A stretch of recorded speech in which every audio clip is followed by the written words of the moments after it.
ამერიკაში ელჩის პოსტზე თემურ იაკობაშვილის დანიშვნის შესახებ პრეზიდენტის ბრძანება უკვე პარლამენტში შევიდა. ახლა დეპუტატებმა უნდა გადაწყვიტონ გამოუცხადებენ თუ არა ექს-მინისტრს ნდობას ახალ თანამდებობაზე. მმართველ გუნდს სჯერა, რომ ახალი ელჩი შეძლებს თბილისისა და ვაშინგტონის ურთიერთობები კიდევ უფრო დაახლოვდეს. პარლამენტი იაკობაშვილის კანდიდატურას ჯერ კომიტეტებსა და ფრაქციებში სხდომებზე განიხილავს, შემდეგ კი უკვე დასამტკიცებლად სესიაზე გაიტანს. სამთავრობო ცვლილებები დილიდან ამ თემაზე ლიკა ბერა ემუსაობს. ახლა პარლამენტიდან პირდაპირ ეთერში გვერდება. ლიკა, თუ არის ცნობილი ვის და როდის შეხვდება პარლამენტში იაკობაშვილი და რა კითხვები აქვთ დეპუტატებს ელჩობის კანდიდატთან?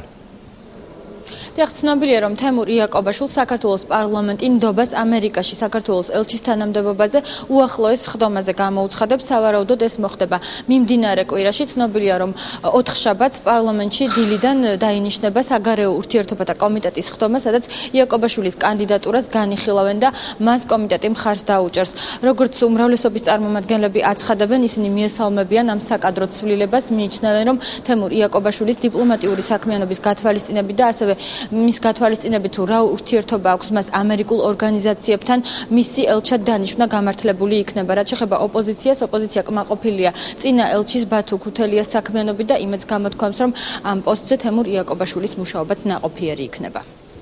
დარწმუნებული ვარ, გიგა ბუკერი ექნება ძალიან კარგი უშიშროების საბჭოს მდივანი, იმიტომ რომ არის უაღრესად გამოცდილი პოლიტიკოსი და დიპლომატი.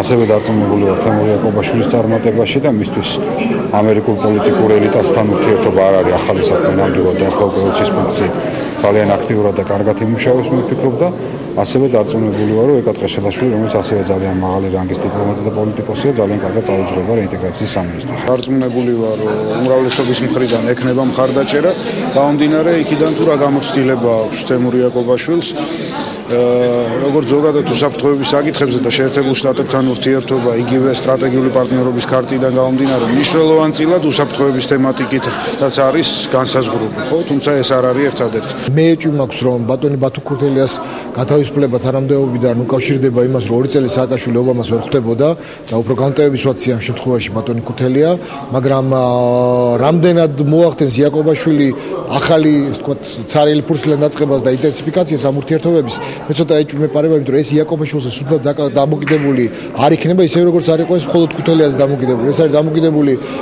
მმართველ გუნდზე, ეს არის დამოკიდებული პირადად სააკაშვილზე. ბატონი ბათუ ქუთელია მუშაობდა არაჩვეულებრივად, ძალიან დიდ საქმეს აკეთებდა და ჩვენ გქონდა მასთან ურთიერთობა, აქედან გამომდინარე ვიცით, ასე ვთქვათ, მისი შესაძლებლობები და მისი განვლილი გზა. რაც შეეხება ბატონ თემურს, ეხა რამდენად გაითვალისწინებს ჩვენ მოსაზრებას არ ვიცი, მაგრამ მან თუ არ შეცვალა ლექსიკონი და ბევრად უფრო დიპლომატიურად არ გააგრძელა თავისი მუშაობა, ძალიან გაუჭირდება. იაკობაშვილის კანდიდატურა უკვე პარლამენტშია შემოსული, თუმცა დღეს ბიუროს სხდომაზე მისი განხილვა არ მომხდარა. ეს განხილვები დაიწყება კომიტეტებში. პარლამენტის თავმჯდომარემ დავით ბაქრაძემ კი ბიუროს სხდომაზე გააკეთა მიმდინარე კვირის დიპლომატიურ აქტივობებთან დაკავშირებით შეფასება და მან საქართველოსადმი მხარდაჭერა უპრეცედენტოდ შეაფასა. და კიდევ ერთხელ შევეხმიანო ბოლო 1 კვირის განმავლობაში მიმდინარე დიპლომატიურ აქტივობებს. ეს იყო მართლაც უპრეცედენტოდ აქტიური და დადებითი დიპლომატიური კვირა. კვირა დაიწყო ნატოს საპარლამენტო ასამბლეის სხდომით ვარშავაში, სადაც მიღებული იქნა ძალიან კარგი რეზოლუცია, ძალიან პოზიტიური რეზოლუცია საქართველოს შესახებ, სადაც პრაქტიკულად დაფიქსირდა ყველა ის საკითხი, რომელიც მნიშვნელოვანია ქართული მხარისთვის. გილოცავთ ყველა ხვალინდელ გიორგობის დღესასწაულს, დამდეგ გიორგობას და გიორგობასთან ერთად გილოცავთ ვარდების რევოლუციის დღეს. ალბათ თუ ვინმე დასვავს კითხვას თუ რა შეიცვალა ქვეყანაში, რა შედეგები მოიტანა ქვეყანაში ვარდების რევოლუციამ, ალბათ პასუხის ერთი ნაწილი არის სწორედ ის, რაც მე მანამდე ჩამოვთვალე. გიორგობის დღესასწაულთან დაკავშირებით პარლამენტი ხვალ არ იმუშავებს, უკვე 4 შაბათიდან კი საკანონმდებლო ორგანო საკადრო ცვლილებების დამტკიცებას იწყებს. თემურ იაკობაშვილს ნდობას პარლამენტი პირველივე რიგგარეშე სხდომაზე გამოუცხადა.